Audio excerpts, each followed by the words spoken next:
Greer and I welcome you to Convexplorations, a podcast that explores using a combination of conversation, meditation, hypnotic techniques, intellectual inquiries, sound, music, language and curiosity to explore healing, spirituality and imaginative reality tunneling for the 21st century and beyond.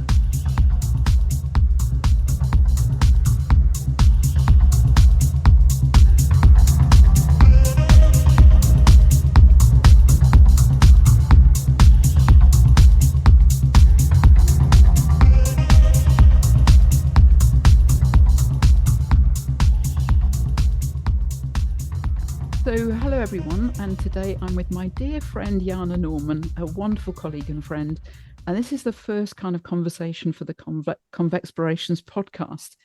And Convexploration, as you may or may not realize, is going to be a mixture of conversations, recordings, guided somatic journeys and all sorts of things, just to have a multi-layered exploration of where we are and what we could become, and contemporary themes, contemporary dilemmas, and visions for how we could have a transformative practice together as human beings, how we could open up to more radically profound, loving and liberatory ways of being.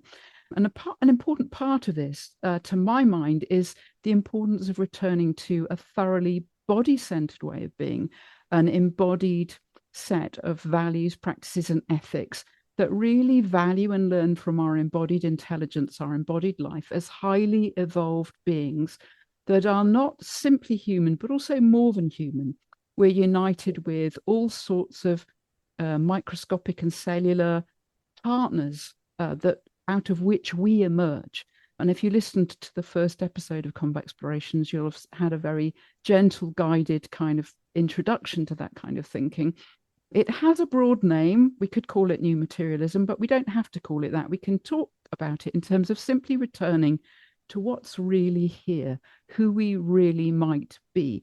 And I couldn't have a better interlocutor on this than Jana, who's written an amazing book, drawing not only on kind of cellular emergence, but on cosmic identity, on the fact that the minerals of outer space are part of what make us up. And it's a really gorgeous opening. It's a really beautiful imagination that draws on science, draws on Indigenous cosmovisions and other ways of looking, that really expands our sense of who we potentially are, who we really are, and how we step into becomingness, the kind of ongoingness around that. And that's kind of a central theme of what I'd love to chat to Jana about today. So Jana, a really, really warm welcome. It might be great if you kind of just very briefly introduced yourself to people, so know where you're coming from, the context of your thinking, your background, that kind of stuff. Great. Well, thank you, Anna, and thank you for this invitation. It's really great to be here with you. These conversations are always exciting, stimulating, deeply reflective. So I'm very glad to be here. My background currently, I should say, is in environmental humanities. So looking at how do we make our ecological relations visible and accountable so that we're working from within the idea of relationship rather than mastery and control, rather than separateness from nature. So that really comes down to what you're talking about, that sense of, can we get back into, and when I say we, I'm talking about people who have grown up within and grown up under a way of a worldview, a way of thinking about things where humans are somehow exceptional and set apart from, quote, the rest of nature, when actually we're really a deeply embedded part of nature.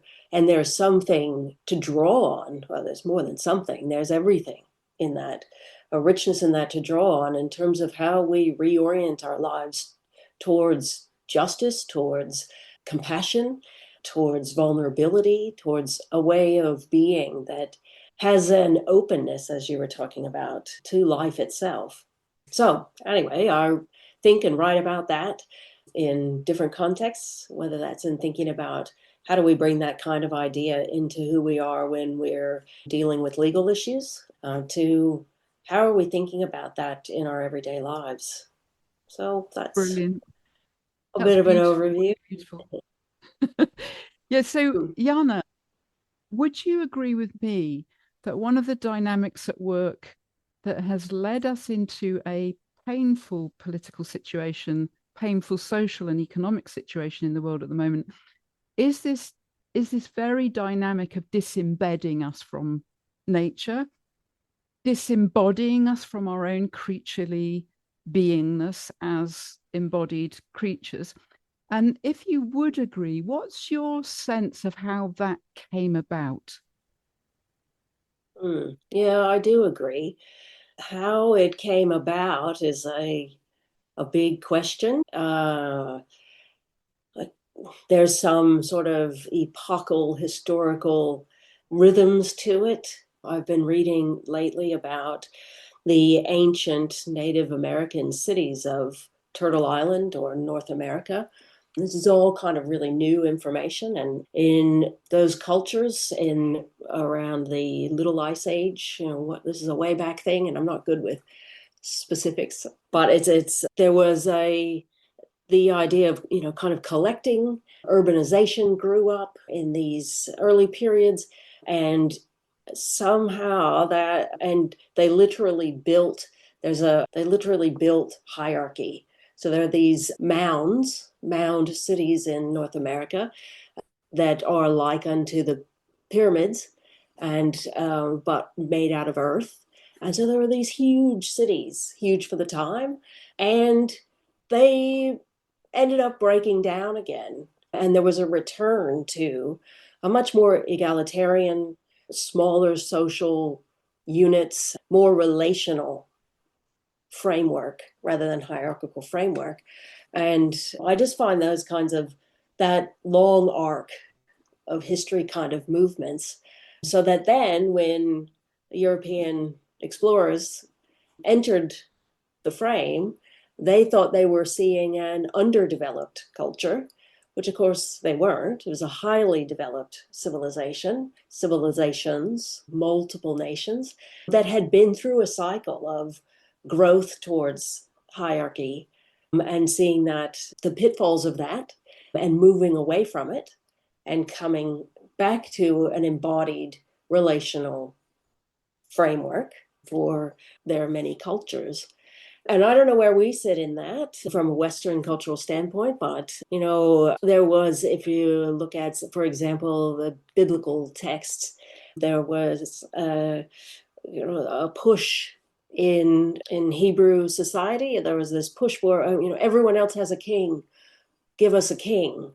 And so began the cycle towards a hierarchy from a dispersed tribal, connected through faith communities. And I'm talking way out of my knowledge zone here, but I know that is part of the story. And are we ready to be flexible with this system, that it's clearly not working for the vast majority of people? It's entrenched at this point, right through the classical period, and it seemed like it was moving us forward, but maybe we're more in a circle than a line. And it's time to kind of loop back to rethink, are there other ways of organizing ourselves Mm, politically and socially that are actually fitting for human community and human bodies?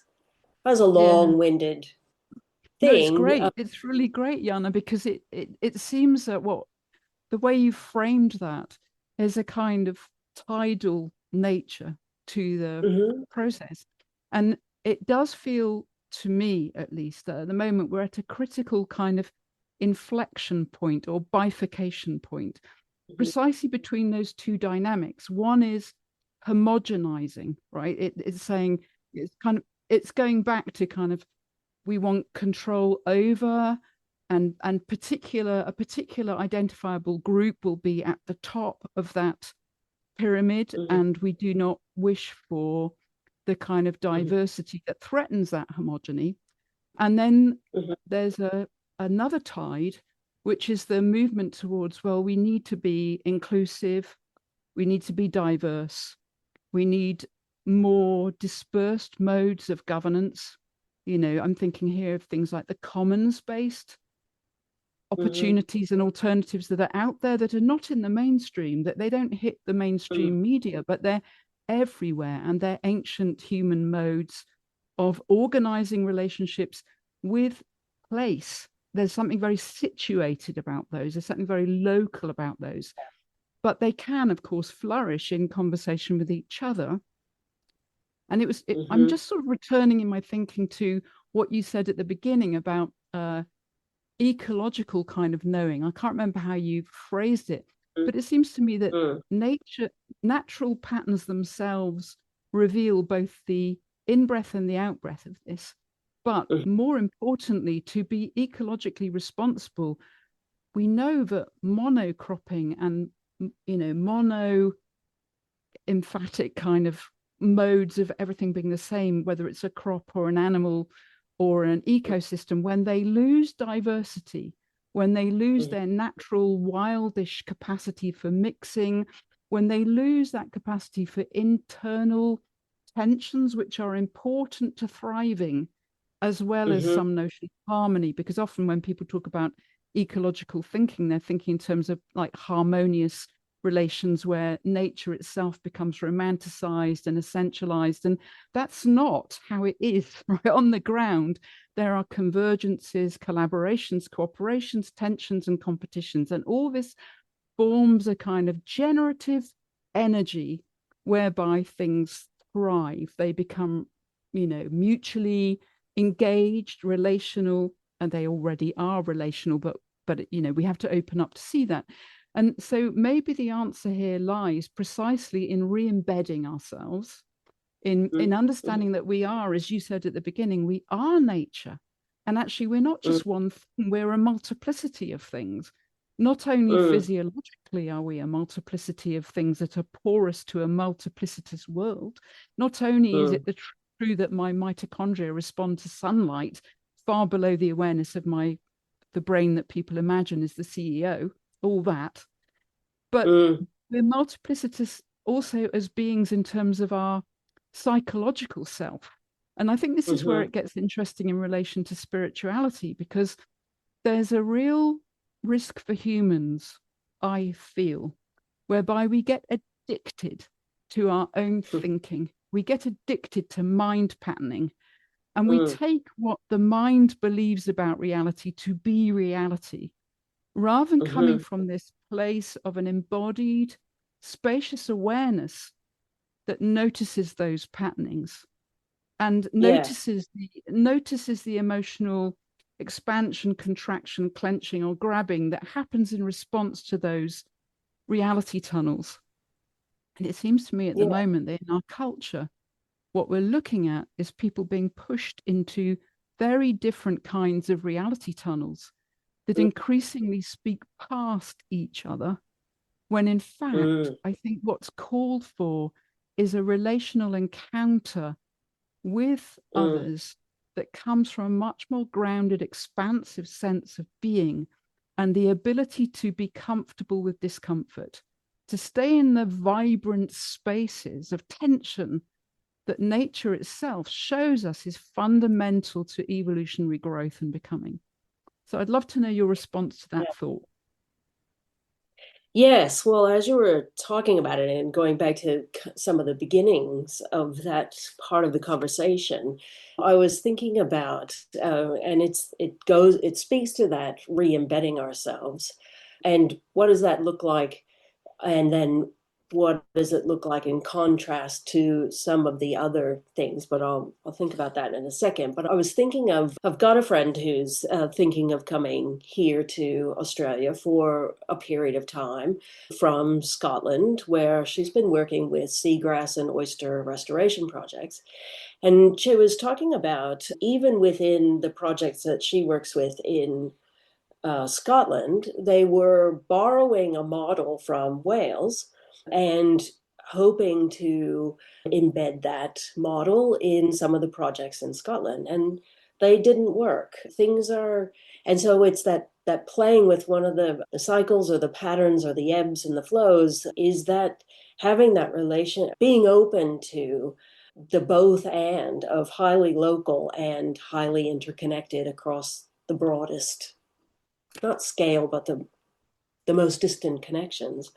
So that led me to think about this seagrass idea, which is restoring seagrass is literally an act of embedding. You create seagrass beds by embedding grasses in denuded undersea spaces. And it made me think, and then you were talking about kind of getting out of our own heads, and can we be in a place where we are observing these types of patterns, whether we are marine conservationists or not? That's her job to notice those things, but we can come up close to them when we're not those experts. And it made me then kind of jump to that, can we open ourselves to seeing what is actually there, seeing how nature works? And so then I started thinking about things in the Christian tradition, like consider the lilies of the field. A sower went out to sow and spread some of the seed on, and that can we develop and participate in what nature is offering as stories for being. So I'm thinking about, so you take that seagrass and you think about embeddedness, you think about localization, you think about seagrass is everywhere, and you think about its participation in the bigger ecosystems. It's such an enormous part of ocean ecosystems, marine ecosystems. And you get, so which is tapping into that relational encounter with others. So those are some of the places where what you were talking about led me.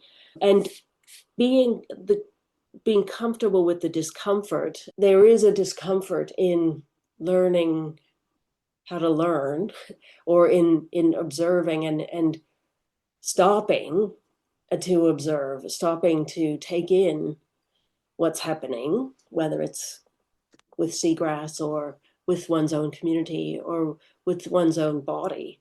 So taking that practice of observing, not to mimic or to create metaphor out of what's happening, to go back to those parables from the New Testament and Christianity. Parables aren't metaphors, they're metaphoric. They materialize spiritual being rather than spiritual concepts. And if you live like the lilies of the field, what are the results of that? If you be a human like a lily, which sounds like a metaphor, but yeah. That's really Those are interesting. some of the places where what we're talking about has taken me. I love that. But I also think metaphors are metaphors in the Yeah. sense that, I'm thinking here of that wonderful book by, is it Johnson and Lakoff, Philosophy in the Flesh? And they take on Western disembodied mind-body split type philosophy of, Descartes, Kant. They take that on, that whole Western rationalist tradition, which of course is a huge part of how we've ended up where we are. It's part of, it's part of what Western thinking has brought to this cycle that you were talking about, right? And has been huge and remains huge. The body-mind split remains huge. But in that book, Johnson and Lakoff argue that second generation cognitive science shows that our thinking is deeply structured by metaphor, and that metaphor is unconscious and embodied, so that more is up, for example. So that embedded in our very way of negotiating the world is the body, the embodied nature of how we experience what we experience and how we translate that into language and how we then translate that into concepts. And it's really, that really makes interesting. sense. Yeah. And it's really interesting because when I work with like hypnosis, when I work with clients, for example, one of the things I'm interested in is listening very closely to the metaphorical structures they use when they're talking about things, because I have to take those metaphors very literally. It's startling to me sometimes how literal the metaphorical really is, how it is mattered into. It's the materiality, lived patterns of their lives and realities, and how when you work with, for example, moving a relationship through space, it changes the feeling in the body in a way that can change the psychological relation. So, for example, someone is struggling in a relationship with, say, their father, and you get them to close their eyes and tell you where their father is, the father might be right here. And when you start saying, okay, move him around in your imagined space, the feeling, the relationship changes. So I love this idea of the metaphor, the sense in which the metaphorical, the imaginary, is in some sense always materializing, in some sense always resonating in an embodied, lived way. And it's a trick, isn't it, of the Western mind to pretend that the visual itself, the imagined visual, and we know it's a dominant sense, of course, is the end of the story. I'm kind of taking it back. I kind of think of Francis Bacon here for some reason, the idea of looking at the world through a microscope or a telescope in order to control it. There's a kind of metaphor there to how the Western mind has constructed reality and closed out multiplicitous different ways of experiencing and being. And there's something invitational here about returning to that comfort with discomfort, part of which is I'm not a monolith. I'm not a monolith. And mind is not a monolith. One moment my mind can say, hey, you really deserve that piece of chocolate cake. And this is a very puerile example. I eat the cake and then mine will say, you're such a fatso. Why are you always eating cake? I mean, that thing is inherently unreliable, right? And yet we believe the personal mind, the swirling and eddying of that archaeology that we think we are.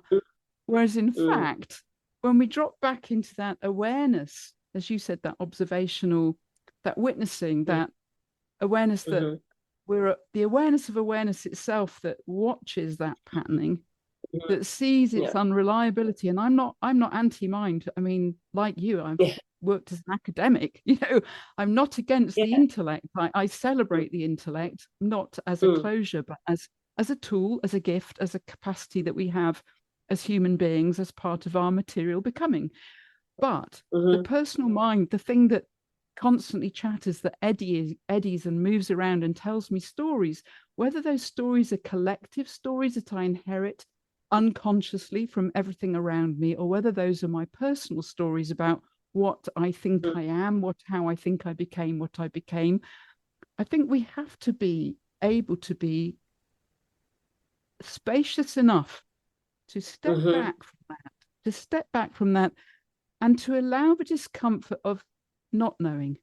Because actually in that not knowing, there's incredible openness. Epistemically, we become open to ideas that might be uncomfortable and unfamiliar, that might threaten some sense of self that's built on this narrower foundation of who I think I am, what my stories are. Yes, that if I identify with that, it's going to be frightening to me to have it challenged. If I identify, for example, I'm a white woman, I've come from a privileged background insofar as I've been educated to a high level, that has given me choicefulness, agency that I might not have otherwise had. It's a particular mode of privilege. If I identify my worth with that, my soul value with that, and I crystallize around that identity, I clench around it, and then I become defensive if it's critiqued or attacked or invited to encounter otherness, I could become very uncomfortable, right?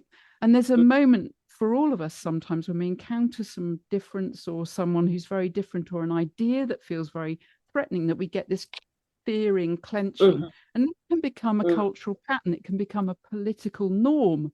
And I would argue that all the lefting and righting and tribalisms of the moment, in a sense, are that writ large.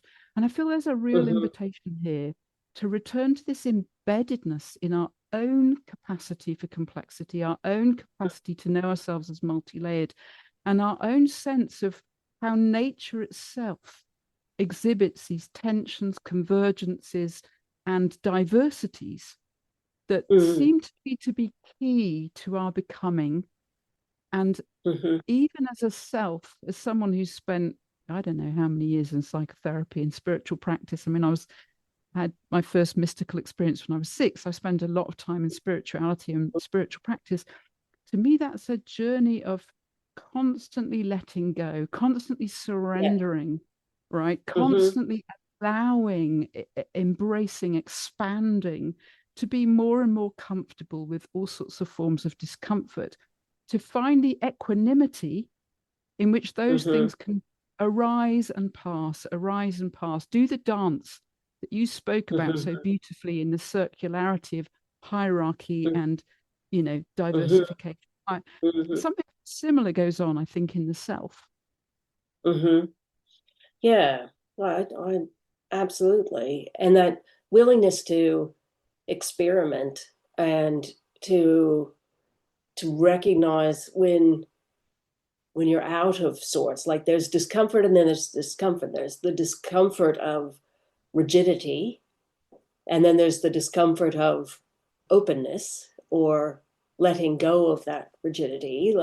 And when I think about what it would have taken for, say, in the example I was talking about before, for a population, a culture to say, this isn't working and we need to go back to some other principles, and the principles that we want to return to are a form of relationship that allows everyone to flourish, and that allows the environment that we depend on to flourish. We need to return to that and go through all of the grief like it was a spectacular culture. And so in their bodies, they would be holding the grief of that no longer working and reaching its endpoint, the courage to step away from that, the courage to remember other kinds of skills and other ways of knowing. It must have been powerful times. Within it, like within the discomfort, within the vulnerability, there is that re-engaging powerful sense of a powerful sense of agency. I don't like this. This doesn't feel good.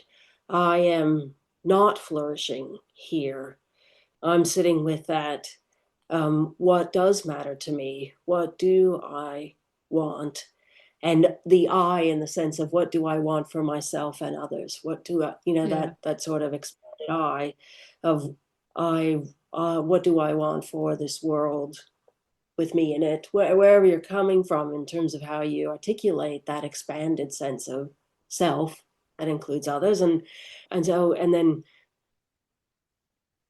what becomes that sense of recuperation, where you're recuperating an agency that you had given over to that identity, that over identification. It isn't too long before the discomfort is replaced by that restored or that sense of recuperating an agency. Yeah, absolutely. I think that's really true. And I think it's true in terms of all sorts of movements through our embodied lives, both as collectives and individuals. And I love the idea of the expanded I, because the reality is we're never hermetically sealed. We're not. We're porous. Even our skin is a porous meeting point. Okay, we can think of it as a boundary, but a boundary is often a meeting point, and it's, the skin is a meeting point between light and the what we think of as the interior and exterior of the body. And there's something here as well about this invitation to recuperate and expand. Inevitably, I suspect there'll come a new point at which you hit the limits. There'll be some limits, some new need to expand, a new form of discomfort that emerges that invites this. Are you going to contract here, or are you going to expand here? Are you going to loosen off and allow and let go intelligently, grounded and ethically thoughtful, engaged, committed to certain values that are inclusive and loving? Or are you going to contract And that contraction, a particular kind of contraction, because we have the inflow and the outflow, of course, but there's a particular kind of contraction which is tight, which is defensive, which is brittle, so that it meets vulnerability with fear, which turns into anger. And we hear so much of that now. And I guess those of us who've spent time wrestling with this can feel the fear, the sense of threat, the fragility under the rage. And to me, that draws out my compassion, even as I feel anger is a totally inappropriate response, particularly when that anger goes out to other and reject and reduce other humans or other living systems. There's something there, isn't there, about the invitation of the moment. And it comes back to this sense, Jana, of being in this inflection point between two modes of being in the, two main modes of being in the world. Yeah. There's so much more going on than that, but there is this choice. Who do we want to be? How do we want to relate? How do we want to live? Because I actually believe that the vast majority of human beings flourish best in communities where they feel accepted, seen and heard and loved, valued, allowed to pursue their conceptions of the good, what makes them joyful, what makes them happy, etc. I truly believe that most humans do not flourish in systems where one notion of the good controls everybody else's choices. And I feel that's part of the inflection point that we're at. And there's something really invitational here about returning to embeddedness, returning to embodiment, returning to relationality, understanding with a true sense of ecological understanding, with the necessary tension and vibrancy, who it is that we're being invited to be in this particular historical and planetary moment. Yeah, that's right. And letting yourself, I liked when you said loosening off, because it's that, to me, that's the heart of the invitation. And it means that you don't have to go any of the next steps past that. It's just whenever there's that sense of constriction, noticing it and saying, just how can I loosen that? How can I loosen that? And loose does not mean you're giving away the shop. It doesn't mean you've lost your sense of values. It doesn't mean it's not disintegrating. Loosening is just giving open space to something, to see what's there. I really appreciate that very particular word, because the fear arises in the sense of, do I have to let go of everything that makes sense to me? And I need some structure, I need some form, I need these boundaries, I need to know where I am. But the invitation around loosening allows for the bit of flexibility, that bit of inflow. You've talked about the in and out, and I think it's a really good spot to finish on, in the sense, because it's, if we can name what the invitation is at this inflection in multiple ways, the next conversation we have will name it differently, and I look forward to that. But I like sitting with the invitation to just loosen. Yeah, I think that's brilliant. And it's a great spot to end the conversation. Loosening and allowing, and also just grounding in something deeper than our fears. Experientially, most of us, I think, could probably access that deeper sense that is aware of what we're going through, unless we're really caught up in it. But even in very extreme states, we can have what Rachel on Friends called floating Rachel. There's that aspect of self that's aware of what we're going through. And if we can come from there and relax into that as we loosen and allow, we don't have to get lost in the loosening. It doesn't have to threaten us. It becomes a place where we can rest. It's very invitational. And I really look forward to our next conversation too, Jana. So thank you very much indeed for being with me. Yeah, thank you, Anna. I look forward to it as well. Me too.